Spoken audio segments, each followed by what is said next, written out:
You're listening to the Palestine in America podcast. I'm Nader Ihmoud, editor-in-chief. I'm being joined today by a special guest who has graced the cover of Palestine in America's music edition in the past, Clarissa Bitar, who is dropping a new album, Hassan Sabi, coming out later this week. And when this episode comes out, it'll probably already dropped. And I'll finally be able to listen to it, but I'm super excited, and I'm excited to have you here. How you doing, Clarissa? I'm good. Thank you so much for having me. Thank you for reaching out and giving me this opportunity. Every time we have you like featured in the magazine, it's an exciting thing because honestly, before we became, well, I think we're friends, but like I used to listen to your music. I used to be like, oh man, this is awesome. Your oud playing is like everybody in the community across the US, and I think even back home, like they know about you. So like, how does that feel? Yeah, I'm really appreciative of the community and like how much love and support I've been shown for pursuing this. And it's been like really the difference between why I'm still able to like continue as an oud player, and to have that community support is something you can't underestimate in like your own success, you know? Yeah, and I see you working with all types of different people, but let's still focus on the album that's dropping right now. What do people have to look forward to? I know in the press release, you kind of talk a little bit about it, but can you kind of like dive into what Hassan Sabi means and what it means to you? Yeah. So Hassan Sabi is something that I've just always been called growing up. I was always tomboy, and I was always doing things that people didn't like think were normal for me to do, and they would often use it sometimes like in a casual way, but sometimes it was also in a way to like try to make you become normal, whatever that means. Like you're not acting like you should act for a girl or whatever that means, and all these just stupid limitations that they put on gender and things like that. And that it used to get to me, and used to get to other people, and they would they just like would call me that all the time. It's like, what's wrong with her? Hassan Sabi, shumalha, shumalha, Hassan Sabi. Like I didn't want to wear a dress growing up. There was something wrong with me, Hassan Sabi. All these things that like added up. If I wanted to play soccer, it was like, oh, she wants to play soccer. Hassan Sabi, what's wrong with her? Like, what does she want to do, dance or something? Like, it was always a thing. So it's something I grew up with, but I learned to almost just like own it and appreciate it in a way, because it became like something that's like, yeah, I'm different. And I wanted to reclaim it in this album, because it is something that like at this point I feel proud to own. And I feel that, for a long time, even like as a musician and like having to like work within the community, I didn't know how much of like myself I could be to the community, and how much I could like negotiate about how, I would perform in thobes often. And like, I love the thobe, but it wasn't me.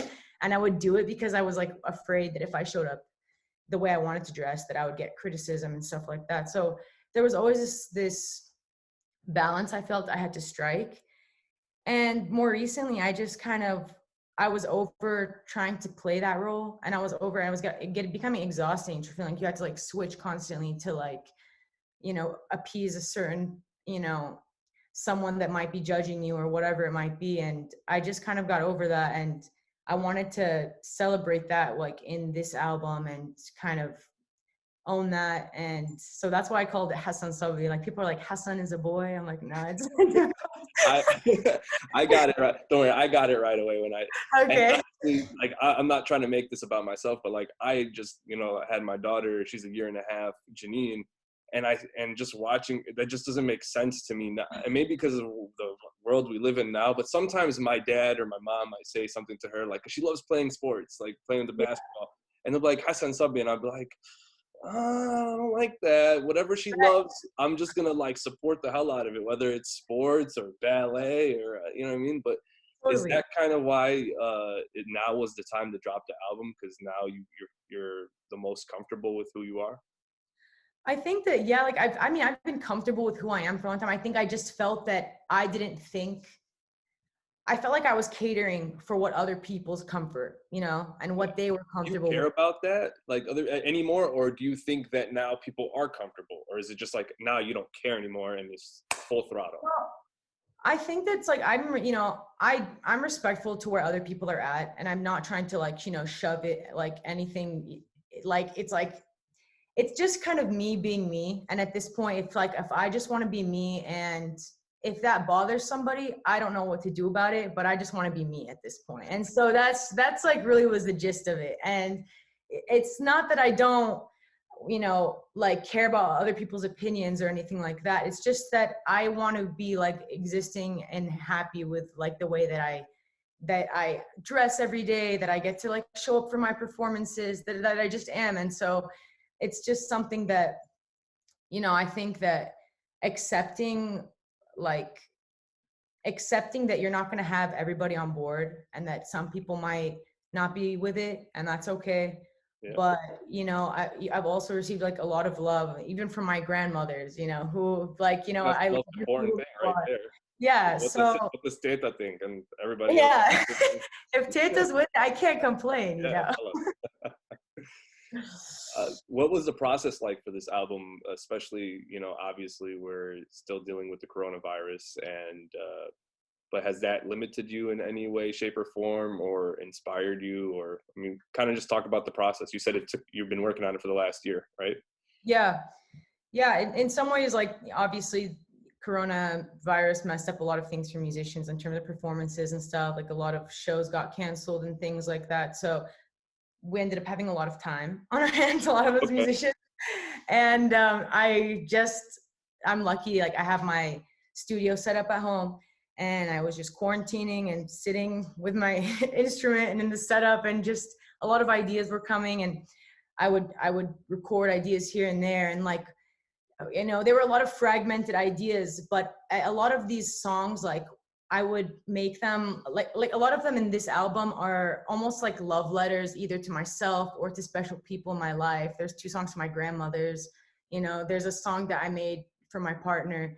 There's there's specific songs that I made there that they're just little, like love letters to people and to myself as well, like of, acceptance, things like that. And I just felt like sitting there in quarantine with my thoughts. I remember reading this thing that Mizna put out, and it was a little pamphlet art book, and they had one on queer and trans people. And I was reading through the book, and it was talking about their art and things like that. And there was one article that really hit me, and it was just like, you making art and making things for yourself and doing things that make you happy and that make you feel proud, and that make like not making art for other people's comfort or enjoyment. And Yeah. like, that really struck with me. And so I sat a lot with that and thinking about a lot of these songs that were really special to me, and thinking about all of the things that make me who I am, and like the people even along the way who have supported me and made me who I am and helped me become who I am. Like I'm thankful that I have like a very loving and supportive family that loves me unconditionally, and like my grandmothers, they love me as well, and like have supported me throughout all my life. And like they never, even though they would like make comments, Hassan Sabi, things like that, they never stopped me from doing something because like, oh, you can't do this, Yeah. And I bet you they meant it more of like, they probably were proud, like, wow, she's doing stuff that they think only men can do, like. Yeah, there was that element of it as well. There is that little, I see it in them, but it's like more and more, it's like, we shouldn't even, that's a very low bar. Like, yeah, we can project that on like kids at this point. Like, what does that mean? And like, what is, like, all of that. So it's like, hey, you want to do gymnastics and you're a boy? Cool. Like, who cares about that kind of stuff? And exactly. It drives me crazy because I took ballet, like, and I remember like getting a little bit of like crap for it, but I was like, I was told it was good for sports, but does it matter that it's good for sports? Just do it. I know. And that stuff is so ridiculous. You see that gendered thing, like gendered lens through so many things. Even as an oud player, when I wanted to play oud, everyone was like, why do you want to play oud? And blah, blah, blah. It's not for women. That's such a weird one, though. That's like out of all of them, here's how like oud, like it shouldn't even be like anybody should be playing oud. Like, everybody should be doing anything they want to do, but like, especially oud. I know. Like Like, certain instruments were okay, but oud, like that's for men. oh, Like, I don't know what that logic was, but I definitely got some of that. And so there is that weird, perception that like it's a thing. It's a thing. Like so many things are gendered, and people see only through that lens. And it's something that always drove me nuts growing up, because it's like they would say you can't do this because of this or that and that. And I'm like, I don't care about that, I just I love oud. But when did it start? When did you first pick up the oud? I started in actually when I was a freshman in college at UC Santa Barbara. Yeah. Wow. So you're like the equivalent of like Joel Embiid, who's like, I don't know if you know who he is, but he started playing basketball like late in his life, but look at him, he's a star. Yeah, it's funny. I definitely fell in love with it, and I wanted to play oud earlier, because I grew up and I was like, my dad had an oud and he let his cousin borrow it for a hafla, and like he never brought it back. And I was like, Baba, can you go get that oud back from your cousin? He's like, Baba, it's difficult. He like gave me the runaround, like that I wouldn't be able to do it. So I gave up on that. And then when I went to college, there was a professor there, Dr. Scott Marcus. He's a professor of ethnomusicology. And he was like, I took a intro to world music class because, you're taking electives, and like that seemed really interesting to me. I'm like, wow, that sounds cool. Specialized in music from the Middle East and North India. That was the description. I was like, okay, interested. So I took the class, and then the professor's like, I give oud lessons. And I was like, oh, okay, oud lessons. So I started taking lessons with him and quickly like progressed. And I just really developed like a deep affinity for it. Like I was doing it for hours and hours, and I didn't even realize like 4 hours would go by and I've been playing. So it was just really something that I you can't explain sometimes when you just have something that you're like laser focused on. But like for me, that was just, and also I think it was the joy that I saw it bring to like, I had, before my grandpa passed away, he used to like, he was my neighbor. And he was constantly listening to like Mohammed Abdul Wahab, all the classics. And Mohammed Abdul Wahab was his favorite. Every time in his car, I remember hearing like certain songs that just bring me back to being in his car. And, when I would play the oud for him, I'd see his reaction and see how much he'd love it. And, see how it brought so much joy to people, and it was bringing joy to me. And it made me feel like I was connecting, with my culture and with my people and with all these things. And even though I was living in California, and it felt like this really beautiful thing that I had and that I just really cherished, and it developed from there. Definitely. You mentioned that you're in California, and I imagine you've traveled around the United States. Would you say that California is like the closest to back home? In terms of it's like I asked this question because it's like a running argument in my like friend like my dad moved to Chicago from Palestine. Like, what's the connection, bro? Like, there's none. Like, you moved to California or Florida. Chicago. It's cold as hell over here. You moved to California or Florida, you're like, oh, okay, I see it. There's oranges in Florida, nice weather. So, like, what's your take? Is that? That's definitely a selling point. I will say, like, when we talk about it, when California Arabs talk about it, they're like, yeah, but this is the most like back home. It's definitely one of the talking points. So you're correct. They're like, we have the mountains, and we have, that more like dry Mediterranean land, like climate here. And you have a lot of the similar produce that grow. So that's a nice thing I love. Like, I have pomegranate trees. I have orange trees. You don't have to rub it in.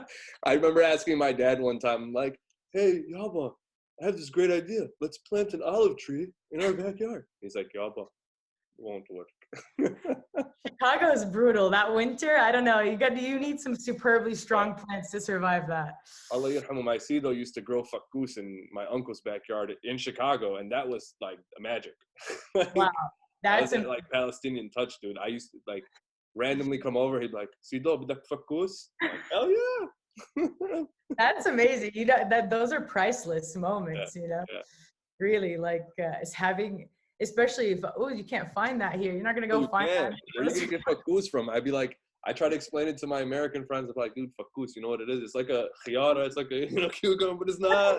Green cucumber, but it's way more delicious. Yeah.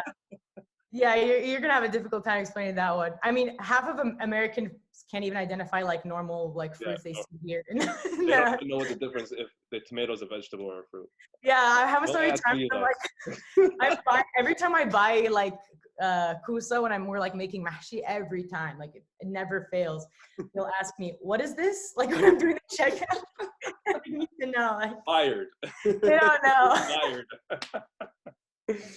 Oh man, but anyway, back to the album that's dropping. You talked about how some songs are love letters to yourselves and some songs are love letters to people that are important to you in your life. When you're working on these albums, are you working on it by yourself? You have an engineer? Are people helping you write things? Or I know it's not, it's you, the album's you just playing there, right? Like there's Yeah, instrumental. Yeah. there's no lyrics. Yeah, instrumental. No. There's the word I'm looking for. I'm not a musician. Now you got it. But yeah, so it's instrumental, but like is there people helping, assisting, people that you want to shout out or anything? Definitely. You know, I use like I sit and produce the music on Logic here in my studio, but when I need mixing and mastering and like also musicians, like other musicians on the track, because you know you have a MIDI board and you've got your sample instruments, but if you want the real quality sound for those instruments, you've got to bring in those instrumentalists in to record on the track. So definitely I have an amazing engineer that I worked with. His name is Peter Lamb, and he's like incredible, and he helped me mix a lot of my songs, as well as this other guy who's actually married to my cousin. Shout out to familial connections, but his name is Alex Shuri, and he's also an amazing audio engineer. So they both helped me out on that aspect. And of course, Abid Hattout from Levantine Music, which is the group that I'm part of, it he also has been like a huge help and resource for me in the industry, and like just helping me with masters and things like that, and connecting people. He actually connected me with the Qanun player who's on one of the tracks. His name is Firas Zurek. He's an amazing Qanun player that's located on the East Coast, but he's a Palestinian as well. And Oh, nice. I believe he grew up in Haifa, I think. Oh, that's cool. You got to put me in touch so we can maybe feature him one day. Definitely. Yeah, he's an incredible musician. He's played with like a lot of people, and he's top notch. He really transformed the track. I mean, when I sent it over to him, I was like, "This is my ideas. This is the parts I want you to play." When I got it back, I was just blown away from how beautiful. Like, do you play any other instruments besides the oud, or is that it for you? I play mostly string instruments like guitar and like jumbush. I don't know if you jumbush. It's like a Turkish instrument. I don't or know what it is, but like I'll look it up. I can play basically the strings. I'm happy with like strings, but not violin because I can't get the bowing. I've tried. I actually have a violinist that I work with. Also, her name is Nice. Abi Abdelkhalik, and she's an incredible violinist. She's tried to show me. I'm like, let me stick to the drumming. Yeah. I'm over here trying to think of what instruments to introduce Janine to, and I want her to play the piano. That's a good one. Piano's a good one. I mean, like the theory for music is all based on the piano for Western music. So it's like the equivalent to how like oud is for Arab music. It's the theories based on it. But for Western music, piano is like really, I mean, and honestly, today, if you want to look at the reality, like a lot of the because of globalization, so much of the music is now like has a lot of Western influence. And so the piano has become like a huge instrument. And like everything you hear, it has a piano. Yeah. What would you call yourself a big oud geek? Like even like it's historical. Like now that like do you like dive that deep into it, or you just like playing oud? No, definitely. I love the history part of it. So what would be like the most obscure fact you know about the oud? Well, actually, there's a lot of interesting facts about the oud. The shape of the oud actually, like originally, like this face of the instrument, this is made out of wood, but originally they used to make it out of skin, like the skin of a goat or something. Yeah. Word. I didn't know that. Yeah. Or like fish skin even sometimes. So that used to have a very different like quality to it, and that was like the ancient version. And this instrument transformed and like went all through North Africa, and then eventually when it got to Europe, I mean the Europeans, they found this instrument in North Africa, and they're like, what is this instrument? And it's called el oud, we said. And then they heard the lute, and so they brought the lute back to Europe. And that's came from this instrument actually. So then the lute transformed, and you'll see the lute like as a huge instrument in a lot of medieval and like Baroque style music in Europe. And that actually came from this instrument. So that's insane. There's a lot of history, this instrument. It's really incredible. Hey, I thought of that question on the fly, and I was like, this is going to be a really good question, especially if she's a oud geek, like I imagine. But like, have you seen one in real life that has, like, do you think they're still out there, the ones with the skin? Or not? I bet some museums probably. Probably some I've British never seen museum one. or some shit. Yeah, probably in a British. They stole that shit, just fuck. God, yeah. I haven't seen one in person, unfortunately. They probably took all of them, hid them away. Would you play one? I would definitely play one if I had the chance. I'd be really careful. I mean, that might fall apart. Man, you got to make one then. Yeah. Oh man, if I had the workshop, I would be so down to. Like, I would have, like, I just want one now just to hang on my wall now. I know, right? I'm like, I need just like a room. I have too many instruments, and I'm like, I need a room that's just like for instruments at this point. Yeah. Because I want too many instruments, and it's like I don't know where I'm gonna put them all. Yeah, inshallah, you get a nice big house, and then you could dedicate a room. Yeah, I don't know. I'm a musician's salary in California. That's why I said inshallah one day. You know, I'm like trying to. Inshallah is key, I'll right? stick it into existence for you. I mean, that just reminded me though. You signed to a label, right? Or no? Well, Levantine is a technically. Yeah. When did that happen? How did that come about? Actually, I initially was releasing music on my own. Just that's what I always thought, and then I saw the label thing earlier, and I was curious about that. Yeah. Pretty much what happened was I was releasing music, and then I was put in contact with Abid because he lives here in Los Angeles, and he's in the music scene as well here. So we had discussions, and he was like, if you want to release music through Levantine, let me know. And they've got a great like network for placements for playlists and just like connecting with other musicians as well, like within the group. So I just thought it was like a very beneficial move, and it's proven to be really awesome. But I have a lot of great connections with the musicians that are in that group, and I also really appreciate having like Abid as a resource, definitely. So is that where a lot of your latest collaborations have come from, like those connections, or were those more organic? I would love to actually do more work with like the intention of working with like some of the artists under like the Levantine group. But at this point, it's been more of an organic thing. It's been more like, I need a Qanun player, and Abid's like, oh, he's an amazing Qanun player. He connected us. So it's been very relaxed at this point, but I would love to definitely, have the chance to make more, especially there's a lot of singers on Levantine, and there's a lot of like music that I've made that I've yet to release that I would love to get a singer on. Yes, that's my next question is like, I was listening to you earlier today, and like I told you before we started the interview, like I heard Mohammed El Kurd's poetry over your music, and I was like, this is dope. Where has this been? Why haven't I heard this yet? I feel like so stupid. But then I was like, man, this would be probably pretty awesome. And I know she already said it was an instrumental, but maybe one or two songs with like, a song, or maybe like a singer, or maybe a rapper, or a spoken word by, someone like Mohammed El Kurd. So you're thinking of doing things like that more in the future? Yeah, 100%. I have it in the plans, like in the works right now, actually. Different songs that I've finished that are in a lot of different genres. Like some of them are pop, and some of them are hip hop, and some of them are, definitely could be like have some spoken word on top of them. So I would like to get a group of people together basically and put out an album or an EP of basically different samples of things. And I was trying to like go over names and things of what I would call it. And I was thinking about something like harakat or something. It's just kind of like a mix of things that I want to just show off I have a lot of different things that I compose that I'm like, this is off brand for me as a traditional, you know, like oud player, but I definitely want to get into more of like that, you know, songwriting, composing with other people as well, because I have a lot of ideas that I'm like just waiting to share with some people. I could totally see you being a much better curator, like a DJ Khaled kind of, you know, because like honestly, hear me out.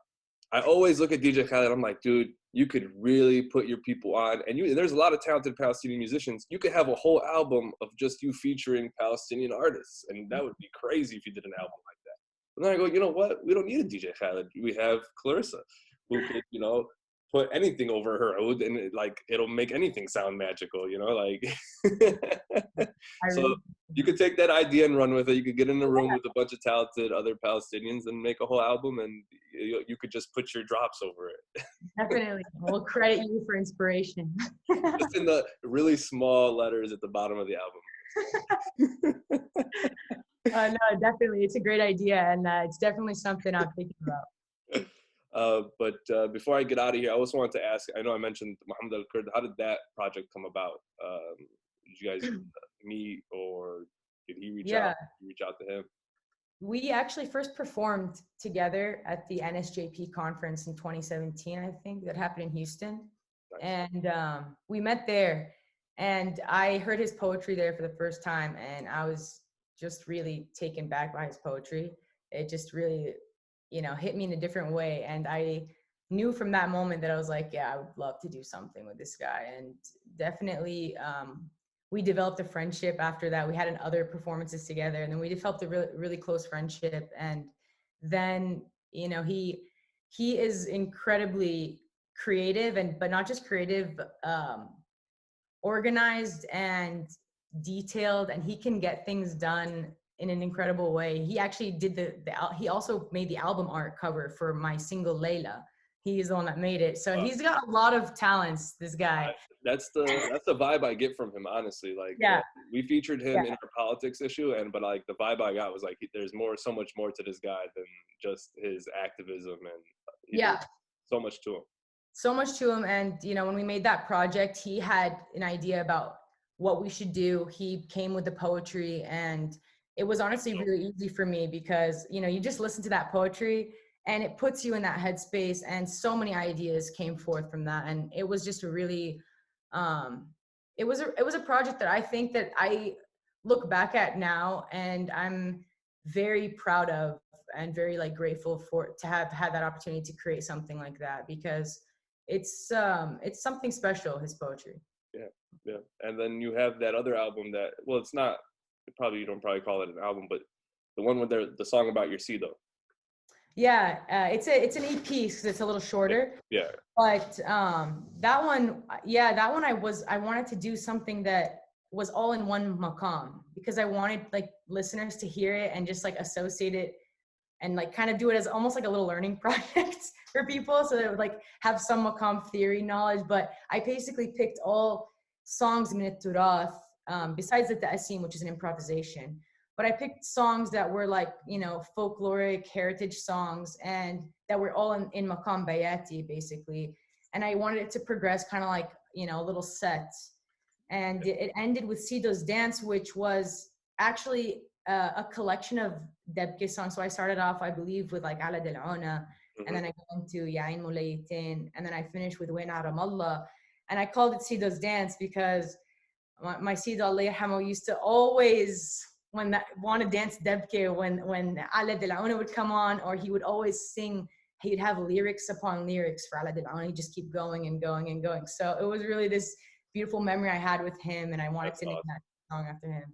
That's awesome. My dad, his favorite thing to do is sing Ala Del Ona to my mom, just like on some annoying, like, you know what I mean?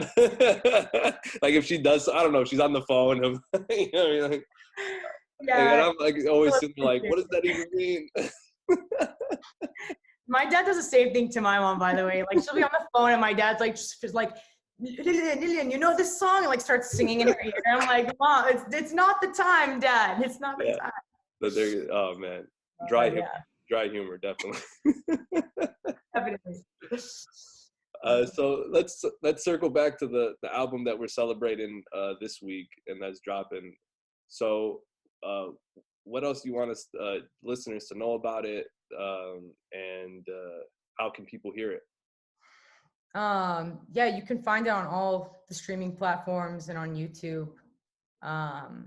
I may or may not try to drop some visuals for one of the songs. I might do it, but it might happen next week. But definitely so basically tonight or tomorrow, but Friday at 12. So in a few hours, it will be out on all streaming platforms, and you can head and check it out wherever you listen to music. And yeah, I just want people to enjoy the music, honestly, and I hope that it evokes different moods for people. I know it's instrumental music, and so a lot of people are like, "Oh, it's instrumental music. What do you use that for?" But I think that it's just, I hope that people can resonate with the moods and feel something from the music, and that's my biggest hope. I'm pretty sure they're gonna feel something if it even comes anywhere near to the stuff that you've already put out. I can't wait to vibe out to it later tonight. I can't wait to let everybody know what I think of it. You'll be the first to know. I'll let you know immediately. I'm gonna give you a little shit for not letting me listen to it pre-game. One of those ghost links, you know what I mean? I know, right? Where's my leak game? Come on, man. I'm not there yet. I'm not on that level yet. I'm not that good. Before I let you go, one of my favorite questions to ask any of the musicians that I talk to are, who's somebody that is like your dream collaboration? If you could get anybody in your wildest dreams to, sing over your oud or whatever, what would it be? Or play oud with you, or play alongside you, whatever that fantasy of yours is. Yeah. Oh, if I could have a joint oud track with my hero oud player, Simon Shaheen. He's my teacher, but also somebody that I just really look up to as a mentor, and musically look up to a lot. So if I was ever able to pull that off and do a track with Simon, that would be an amazing life goal. Awesome. Yeah. And is there any singer that you would like? Oh yeah, there's tons of singers that I would love to work with. I always think that it would be really fun to do a song with 47 Soul, a hype song with some oud on it. But also I would love to work with a lot of those singers that are coming up right now. I've worked with Ilyana, but I would love to have a song where I get to do maybe some little traditional stuff with her, or more on the Arabic side. And also, yeah, it would be really cool. She's got an incredible voice. Yeah, there's so many artists. It's such a tough question. I could go on forever. No, it's all good. I love putting people on the spot with that. And then and honestly, this is always what happens. They're always like, "Oh man, I can't pick one." I know. it's not fair. I'm like, I don't have a gun to your head. No, I know. It's such a high pressure question, right? You're gonna have people texting you after they listen to this interview, like, "Man, you left me out." I know. I forgot somebody. They're gonna give me. No, it's okay. I really appreciate you joining me, Clarissa. Thanks to all the listeners for tuning in. I hope you guys learned something. We're definitely gonna have to run this back with her again, maybe afterwards, maybe after she drops a visual or something, but definitely bring you back onto the podcast. Really appreciate you. Thanks so much. Thank you so much, Nader. Thank you for having me, and I appreciate you in Palestine, America. Thank you. You guys have been listening to Palestine America podcast. I'm your host, Nader Ihmoud. Make sure you go listen to Hassan Sabi by our featured guest, Clarissa Bitar. Thanks again. Talk to you soon. Thank you. I appreciate it.